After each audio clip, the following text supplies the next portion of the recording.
사탄아 내 뒤로 물러가라. 너는 나를 넘어지게 하는 사탄이다. 하나님의 일을 생각하지 않고 사람의 일을 생각하는 그런 사탄과 같다. 이렇게 이야기를 하시죠. 굉장히 충격적인 이야기입니다. 그런데 지금 이 말씀을 하신 그 앞에 베드로의 그 유명한 신앙 고백, 주는 그리스도시요 살아계신 하나님의 아들이십니다 라는 놀랍고 굉장한 신앙 고백이 있다는 것, 그리고 그 뒤에 사탄아 내 뒤로 물러가라. 너는 나를 넘어지게 하는 자로다 하는 말씀이 있다는 거죠. 그래서 앞뒤 문맥을 좀 살펴야 오늘 본문이 갖는 의미들, 그리고 하나님의 일이 무엇인지 사람의 일이 무엇인지를 알 수가 있어요. 오늘과 같은 제목, 하나님의 일, 사람의 일. 여러분, 하나님의 일이 무엇입니까?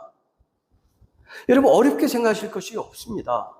주일날 와서 예배 잘 드리고, 수요일날 공예배 잘 드리고, 성가대로 교사로 봉사하고, 11조 잘하고, 감사하고, 목사 설교와 목사가 지시하는 거 잘 듣고, 그것이 바로 하나님의 일입니다. 그것을 하나님이 기뻐하시고 그것을 하나님께서 축복하시는 것입니다. 아멘입니까? 이렇게 가버려요. 근데 지금 본문에서 어디에 그런 것이 하나님의 일이다, 이런 것이 어디에 나와 있습니까? 없어요. 그러면 방금처럼 제가 설교를 했다면 하나님의 일이라는 말만 성경에 나와 있고 나머지 예배 드리는 것이 하나님의 일입니다, 봉사하는 게 하나님의 일입니다, 11조 하는 것이 하나님의 일입니다, 목사 말에 순종하는 것이 하나님 기뻐하시는 일입니다, 그리고 그런 하나님의 일을 할 때 하나님께서 축복하시고 잘되게 하시고 성공하게 하십니다. 이렇게 말하는 내용이 다 어디 있어요? 없잖아요. 개인적인 생각이고 성경과는 아무 상관없는 이야기라는 거예요. 이 동영상을 보시는 분들도 제발 부탁인데 이런 뜬구름 잡는 식의 자기 이야기, 신앙 이야기, 종교적인 과시와 허풍 이런 데 넘어가지 마시고 성경을 하나님의 말씀이라고 생각하면 이 하나님의 말씀인 성경을 하나하나 풀어내는 그런 목사님의 설교를 들으셔야 됩니다. 그래야 구원이 있고 영생이 있고 진정한 축복이 있어요. 그것만이 하나님 말씀이니까. 성경 본문을 풀어내는 말씀을 들으셔야 돼요. 이재철 목사님 말씀에 의하면 설교가 아닌 설교를 하는 목사들이 대부분이다 이렇게 이야기하시잖아요. 설교가 아니에요. 하나님 말씀이 아닙니다. 성경이 아니에요. 목회적 욕망이 포함되어 있죠. 그건 종교적인 기독교적인 목사의 야망이 담긴 그 목회적 욕망과 성경에서 필요한 단어들 몇 개를 축복, 은혜, 은총, 하나님, 예수, 11조 이런 것들을 갖다가 자기 마음대로 섞어서 성경 본문을 자세히 강의하는 그런 목사님을 찾아서 들으셔야 됩니다. 그래야 그 말씀 속에 하나님의 음성을 들을 수 있고 그 말씀을 따라 살아갈 때의 진리를 찾을 수 있는 거예요. 오늘 하나님의 일과 사람의 일은 무엇이냐? 지금 13절부터 20절까지 보면 예수님께서 가이사라 빌립보 지방에 가셨습니다. 여기서 제자들에게 물어보셔요. 사람들이 나를 누구라 하느냐? 그리고 너희는 나를 누구라고 하느냐? 원어를 보면은 이 사람들은 누구라는 말, 이 헬라어는 티나인데 티나 이 단어가 앞에 나와 있습니다. 누구라고 말하느냐 이게 중요해요. 다른 사람들은. 그런데 너희는 나를 누구라고 하느냐, 여기서 너희가 앞에 나와 있죠. 원어에서도 휘메이스라는 단어인데 너희, 헬라어는 문법과 상관없이 단어가 앞에 나오는 것을 강조하는 특수용법들이 있어요. 그게 어떤 단어인지 앞에 나오면 강조하는 겁니다. 브리스길라, 아굴라 부부가 나오죠. 아굴라가 남편입니다. 그래서 일반적으로 남편이 더 중요하기 때문에 항상 남편이 앞에 나와요. 그런데 브리스길라, 아굴라, 브리스가, 아굴라는 여성인 브리스길라가 앞에 나오죠. 그 말은 기독교사에 있어서 브리스길라가 아굴라 남편보다 많은 일을 했고 중요한 인물이라는 것을 강조하고 있는 겁니다. 그러니까 사람들이 나를 누구라고 하느냐는 누구라고 하느냐가 중요한 거예요. 그런데 제자들에게는 너희는 이 강조가 되는 거예요. 너희는 나를 누구라고 하느냐? 그 질문에 베드로가 주는 그리스도시요 살아계신 하나님의 아들이다는 놀라운 대답을 하죠. 나다나엘이 예수님을 만난 것이 지금 이 베드로의 고백보다는 훨씬 앞일 것이라는 여러 가지 정황들이 있어요. 근데 나다나엘이 당신은 하나님의 아들입니다. 당신은 특별하신 메시아입니다. 이런 고백들을 하거든요. 마리아도 그런 비슷한 고백을 합니다. 심지어 귀신들도 하죠. 실제 2000년 전 역사 속에서 베드로의 주님을 향한 그리스도 하나님의 아들심에 대한 고백, 메시아에 대한 고백이 최초냐? 저는 그렇다고 보지 않습니다. 성경에서 그런 여러 가지 근거들이 있어요. 그러니까 예수님께서 사람들이 나를 누구냐고 물으실 때에 14절에 보면 이르되 이렇게 돼 있죠. 동사죠. 3인칭 복수형으로 되어 있습니다. 여러 사람이 대답했다는 것을 알 수 있어요. 그래서 여기서는 세례요한이라고 합니다. 또 어떤 사람은 엘리야라고 합니다. 어떤 사람은 예레미야라고 합니다. 뭐 선지자 중에 하나라고 하는 사람들도 있습니다. 뭐 이렇게 여러 명씩 대답을 한 거예요. 그런데 너희는 나를 누구라고 하느냐? 그때는 베드로만 대답을 합니다. 다른 제자들은 말을 못했어요. 베드로가 예수님을 그리스도, 성경에서 기록된 그 오신다는 메시아, 다윗의 자손, 아브라함의 자손, 그리고 하나님의 아들로 가슴으로 인식하고 있었을까요? 진정성이 있었을까요? 지금 이 고백이. 성경은 그렇게 보기 어렵다는 근거들을 많이 댑니다. 예를 들자면 예수님께서 이후에 이렇게 엄청난 칭찬을 하시고 나서 바로 이에 사탄아 물러가라 하시잖아요. 베드로가 예수님이 그 메시아라는 것, 그리고 그 메시아는 이사야서에 의하면 고난받는 종이에요. 백성을 위해서 대신 매를 맞고 죽으시는 분입니다. 그런데 그런 고난받는 메시아의 의미를 진정성 있게 받아들였다면 예수님께 못할 말들, 못할 행동들을 하지 않았을 거예요. 못할 말과 행동이라는 것은 제가 조금 이따가 말씀을 드릴게요. 그리고 예수님이 선고하셨는데 부인하죠. 예수님 모른다고. 부활하신 예수님을 만나고 대화하고 목격했음에도 불구하고 고기 잡으러 간다고 가버리죠. 그런 것을 볼 때 베드로가 예수님을 하나님의 아들로 진정성 있게 믿었느냐, 그런 것이 아니라 장님 문고리 잡듯 엉거주춤 마친 거라고 저는 봅니다. 자, 17절에 보면 바요나 시몬아 내가 복이 있도다. 이를 알게 하시는 분은 하나님이시다. 이렇게 이야기를 하죠. 그런데 여러분, 바요나, 바르 요나 이런 뜻이거든요. 바르는 아들, 요나의 아들 시모나 이렇게 한 거예요. 베드로의 아버지의 이름이 뭐죠?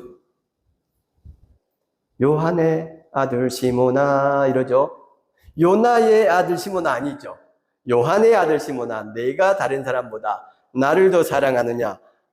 요한복음 21장의 내용, 부활하신 예수님을 보고도 고기 잡으러 가노라 하고 가버렸던, 거기를 찾아오셔서 떡을 굽고 고기를 구워서 제자들을 먹이시는 그 주님의 사랑과 관련해서 나오는 가사의 내용이죠.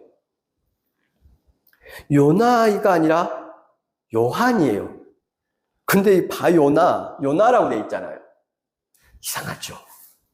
마태복음보다 요한복음이 나중에 기록이 되어 있습니다. 요한복음 1장 24절, 21장 15절 이렇게 보면 그 요한의 아들이라고 나와 있어요. 요한이 마태복음보다 훨씬 뒤에 기록했어요. 다시 말해서 요한이 베드로를 훨씬 잘 알고 있었죠. 베드로와 요한 형제는 동업자였어요. 고기 잡는 일도 같은 마을에 살았습니다. 형 동생 했을 거예요. 베드로가 형이었을 겁니다. 베드로의 아버지는 요한이 개인적으로 아는 분이었어요. 마태는 세리였고 베드로와 같은 마을에 살던 것도 아니고 그 부모들을 개인적으로 아는 것도 아니었습니다. 그러면은 누가 더 정확하게 베드로의 아버지의 이름을 썼을까요? 요한이겠죠. 더욱이나 나중에 썼잖아요. 요한은 마태복음을 봤어요. 읽었어요. 다른 사도들은 다. 잘 몰랐구나. 요한인데 요나로 잘못 들었구나. 이런 것들이 얼마든지 가능하죠. 그래서 바로잡겠죠. 당연히. 너는 베드로라. 내가 이 반석 위에.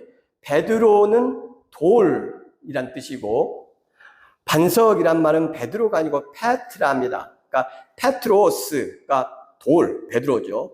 페트라가 바위 또는 반석. 돌과 바위는 다르죠. 그런데 지금 마태는 예수님을 인용해서 페트로스와 페트라가 같다라고 지금 사용하고 있는 거예요. 그래서 베드로, 너가 이런 놀라운 고백을 했기 때문에 내가 너 위에, 너의 이름의 뜻, 반석 위에, 이렇게 말하는 거거든요. 근데 너의 이름의 뜻은 반석이 아니고 돌이라고 해야 되는 거예요. 그러니까 페트라와 베드로가 다른데 왜 동급으로 같이 묶어서 처리하고 있느냐? 이것도 이상해요. 바위란 뜻의 아람어 케파로, 게바라고 하죠. 케파로 맞추든지, 아니면 위에 너는 페트로스라, 너는 돌이니 내가 이 돌 위에 교회를 세울 것이다, 이렇게 말하든지. 그러면 같은 단어니까 상관이 없잖아요. 이상하다, 좀 억지스럽다. 그 다음에 교회란 단어입니다. 교회는 에클레시아라는 단어죠. 예수님 살아생전에는 교회가 없었어요. 교회란 단어는 성경에서 약 120회 정도 나오는데, 에클레시아가 복음서에서는, 마태 복음에서만 딱 2번 나옵니다. 지금 여기하고 뒤에. 희귀한 단어라는 겁니다. 일상적인 단어가 아니라는 뜻이에요. 누가는 사용을 하는데 누가 복음에는 사용이 되지 않고 사도행전에 사용이 됐어요. 누가복음보다 사도행전이 훨씬 시기적으로 뒤의 일이죠. 예수님 부활 승천한 뒤에, 한참 뒤의 일을 사도행전에서, 바울의 전도 여행과 이런 것이 다 수십 년 뒤의 일이 기록이 됩니다. 그 사도행전에 교회란 단어가 나와요. 그리고 요한 3서와 요한 계시록, 요한 복음에는 안 나옵니다. 요한 3서와 요한 계시록에 나오고 66차례가 바울 서신에 등장을 해요. 바울 서신이 시기적으로 가장 먼저 기록이 됐습니다. 복음서보다 훨씬 먼저 기록이 됐어요. 즉, 이 에클레시아라는 단어는 바울이 제일 먼저 썼을 가능성이 매우 높아요. 예수님은 말씀하실 때에, 제자들과 이야기하실 때에 아람어를 사용하셨을 것으로 학자들이 다 이야기합니다. 그때 유대인들이 쓰는 말이 아람어였어요. 장사를 한다거나 또 로마 군인들이나 이방인들을 이렇게 관계하는 사람들, 공무원들, 이런 사람들은 헬라어도 썼고요. 헬라어도 많이 썼습니다. 성인들, 좀 똑똑하고 여러 가지 일을 하는 사람들은 헬라어와 아람어를 썼어요. 히브리어는 일부가 썼습니다. 그리고 히브리어는 대체로 일상에서 말로 사용하는 것이 아니고 글자로만 사용을 했어요. 성경을 읽고 필사하고 서기관들이 이러면서. 그러니 예수님이 에클레시아라는 단어를 사용했을 가능성이 거의 없습니다. 또 예수님이 사용했다면 왜 다른 복음서, 예수님의 말씀과 행적을 기록한 다른 복음서는 한 번도 등장하지 않느냐? 이것도 참 이상하죠. 마태조차도 딱 2번 등장을 해요. 이상하다. 예수님은 교회란 단어를 사용하지 않으셨을 거예요. 천국이라는 단어가 나오죠. 천국, 바실레이아 투 우라누, 하늘의 나라, 하늘의 통치, 하늘의 다스림. 예수님께서 만약에 천국 열쇠를 이런 식으로 말씀을 하셨다면 왜 이 천국이란 단어를 다른 복음서는 단 한 번도 사용하지 않을까? 천국이란 단어는 복음서 외에 신약성경 어디에도 등장하지 않아요. 마태 복음에만 등장합니다. 그러니 예수님께서 천국이란 말씀을 사용했을 것 같지 않다. 이게 학자들의 공통된 의견이죠. 제가 보기에는 가장 큰 칭찬을 한 사람 중에 한 명이, 하인이 죽어가는 그 백부장이 저희 집에 오시는 것을 제가 감당할 수가 없습니다, 말씀만 없어서 하는 그 신앙 고백을 듣고 예수님께서 칭찬하시죠. 이스라엘 중에서도 이만한 믿음을 발견하지 못했다. 대단하다, 놀랍다 라고 칭찬하세요. 엄청난 칭찬이죠. 이스라엘 중에서도 이만한 믿음을 발견하지 못했다. 근데 그걸로 끝이에요. 거기다가 그렇기 때문에 너는 이방인임에도 불구하고 이런 보상들이 있을 것이고 내가 너를 축복할 것이고, 이런 설명들이 포함되지 않아요. 예수님의 칭찬은 매우 명쾌하지만 깔끔하고 짧았습니다. 이 앞에 지난주에 스로보니가 여인에 대한 칭찬도 그렇죠. 내 뜻대로 될 것이다. 내 원대로, 내 마음대로 이루어질 것이다. 끝. 어떻게 이방인으로서 너가 나를 그리스도라고 보실 그 메시아라고 고백할 수 있었니? 대단하다, 놀랍다. 내가 너를 위해서, 너의 딸을 위해서 많은 축복을 베풀 것이며 그런 축복은 어쩌고 저쩌고 이런 얘기가 한마디도 없어요. 매우 명쾌하고 간단하고 확실한 축복의 말씀, 너의 뜻과 원대로 이루어질 것이다, 끝이에요. 설명이 없어요. 이 예수님의 특징이 있죠. 근데 여기는 17절부터 19절까지 3절, 그것도 한 절이 대체로 좀 길어요. 예수님께서 베드로를 축복할 수밖에 없는 어떤 근거를 막 마련하려고 애를 쓰는 것처럼 자꾸 이야기를 하세요. 그래서 많은 학자들이 이 부분을 교황권이 베드로의 사도권, 수익권을 이어받은 것이라는 것을 정당화하고 합리화하기 위해서 변개시켰거나 또는 추가했다라고 생각을 해요. 많은 학자들이. 그걸 아는 게 내가 축복받고 이 세상에서 잘 되는 것과 무슨 상관이야? 성경을 읽으실 때 질문하면서 읽어야 된다는 겁니다. 성경이 정경화가 되고 1600년 동안 수많은 천재들이 있었지만 이 문제를 완벽하게 지금까지 해결하지 못하고 있어요. 그래서 성경을 볼 때 여러분 의문을 가지고 질문하면서 봐야 됩니다. 그래야 성경이 어떻게 형성되었는지, 성경이 하나님의 말씀이 어떻게 만들어지고 우리 손에 오게 되었고 거기에 담긴 의미들, 이 단어와 문장이 갖는 의미들이 어떤 역사성을 띠고 있는지를 알 수가 있는 거예요. 이런 걸 알아야. 이런 걸 모르고 무조건 2000년 전에 베드로가 그렇게 고백했을 것이다. 바요나 시몬, 요나의 아들 시몬아, 나와 있지 않느냐? 베드로의 아버지가 요나지 않느냐? 이렇게 자꾸 우기는 것은 성경이 무엇인지를 너무 모르고 자기 마음대로 신앙생활을 하는 것이다. 의문을 갖는 신앙이 단단합니다. 의문을 갖고 성경을 볼 때 하나님의 음성을 듣게 되면 그 음성의 진가를 알게 되는 거예요. 교회를 하고 목회를 하면서 헌금을 이야기하지 않고 전도를 이야기하지 않고 부흥을 이야기하지 않는다는 것이, 여러분 혹시 그런 목사 저 빼고 보신 적 있습니까? 엄청나게 어려운 겁니다. 엄청나게 어려운 겁니다. 그냥 조금 어려운 정도가 아니에요.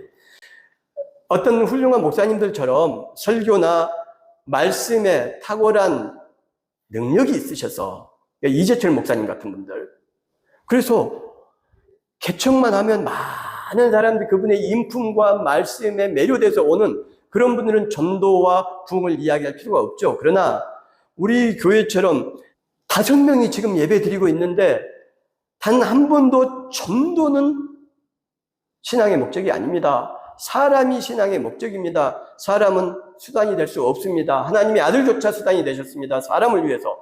이렇게 말하면서 가난을 이겨내고 살아낸다는 것, 가난의 손을 붙잡고 가난을 껴안고 간다는 것이 여러분 얼마나 힘든 것인지 불가능에 가깝습니다. 근데 제가 그렇게 할 수 있는 이유가 뭐냐면 바로 성경을 이렇게 보기 때문이에요. 성경을 그저 베드로가 지금 이야기한 것처럼 하나님의 아들입니다, 당신은 그리스도십니다 라는 레토릭이 아니라 비록 작은 믿음이지만 진정성 있게 가슴으로, 이성으로, 영혼으로 하나님의 음성을 듣게 되면 비록 그 믿음이 작고 보잘것없지만 이 어려운 목회자의 길, 가난한 목회자의 길, 성경의 진리의 말씀을 껴안고 갈 수 있어요. 그런 힘이 생기는 겁니다. 그럴 때에 이런 내용에 대해서 의문을 가지고 질문할 때에 예수님께서 이렇게 칭찬하신 다음에 21절에 고난받으실 일과 죽임당할 일, 그리고 부활하실 일을 말씀을 하십니다. 그랬더니 베드로가 주님 그러면 안 됩니다 막 이렇게 했구나, 이 정도는 우리가 한글에서 알 수가 있죠. 그런데 붙들고라는 단어가 있죠. 프로스 람바노, 프로는 앞이란 뜻이고 프로스는 어떤 곳을 향하여, 앞을 향하여 이런 뜻입니다. 방향성을 나타내요. 람바노는 취하다, 가지다. 그래서 프로스 람바노는 어떤 것을 향해서 무엇인가를 가지고 나아가는 것을 의미하죠. 그래서 이건 데려가다라는 뜻입니다. 데려가다. 자, 성경에서 어떻게 쓰였는지 제가 읽어드릴게요. 사도행전 17장 5절입니다.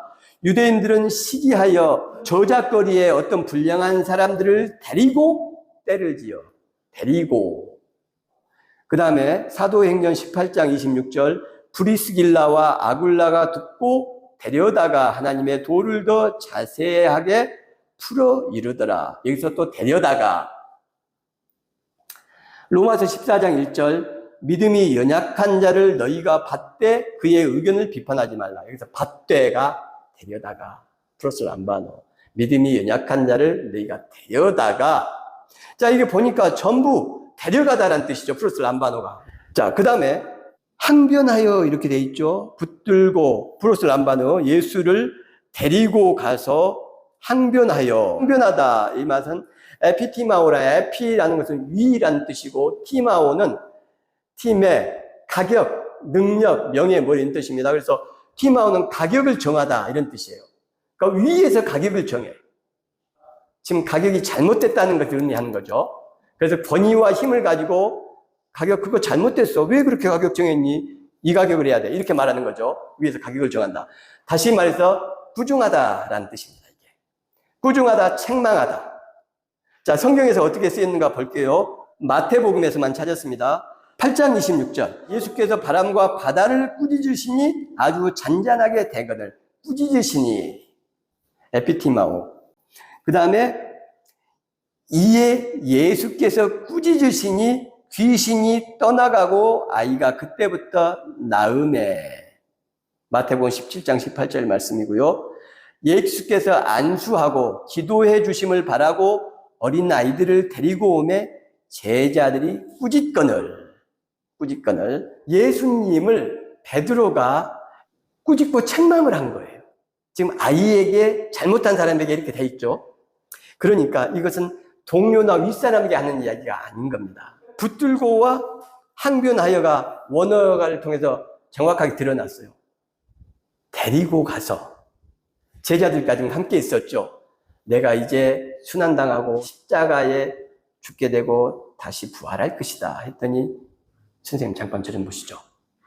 사도들을 데리고 간 거예요. 지금 선생님 무슨 말씀하시는 겁니까? 아니 지금 제정신 있으신 거예요. 지금 제자들 앞에서 그렇게 말씀하시면 어쩌자는 거예요. 저희들을 생각하면 그렇게 함부로 말씀하시면 안 되죠. 우리는 어쩌라는 이야기입니까? 우리 전부 모든 걸 버리고 지금 따라왔잖아요. 뭐 이런 내용인 거죠. 데리고 가서 책망하고 꾸짖고.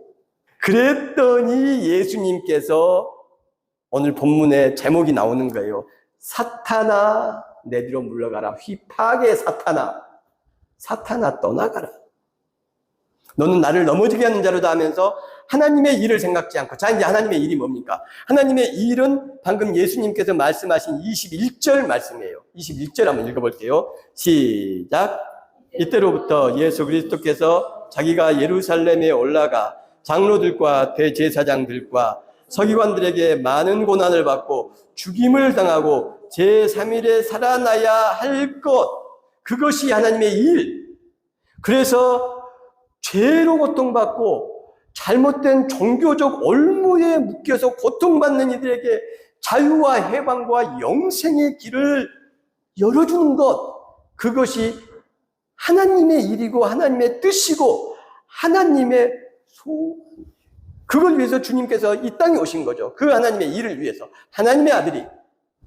다른 말로 하면 험악한 죄인 한 사람을 구원하기 위해서 하나님이 인간이 되어서 죽는 것. 이것이 하나님의 일이라는 거예요. 인간을 구원하는 것, 인간을 목적 삼는 것이 하나님의 일입니다. 근데 사람의 일은 뭐예요? 베드로가 이야기한 거죠. 그런 짓을 하면 안 됩니다. 어떻게 하나님의 아들이 십자가에 돌아가신단 말입니까? 영광 받으셔야 하고 찬양 받으셔야 되고 경배 받으셔야죠. 절대 안 됩니다. 가만히 계세요.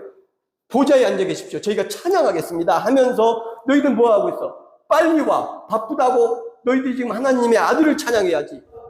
다리가 부러져도 와서 예배드려야지. 하나님을 경배하는데 헌금해야지 하면서 시간과 돈과 마음을 예수와 하나님의 이름으로 갈취하는 것. 그래서 사람을 수단화하는 것. 이것이 사람의 일이죠. 그러면서 주님은 가만히 계십시오. 하나님은 가만히 계십시오. 우리가 주님을 경배하겠습니다. 제가 책임지겠습니다. 제가 베드로입니다. 수제자입니다. 이게 2000년 동안 기독교가 해왔던 거예요. 대부분의 목사들이 했던 짓이에요.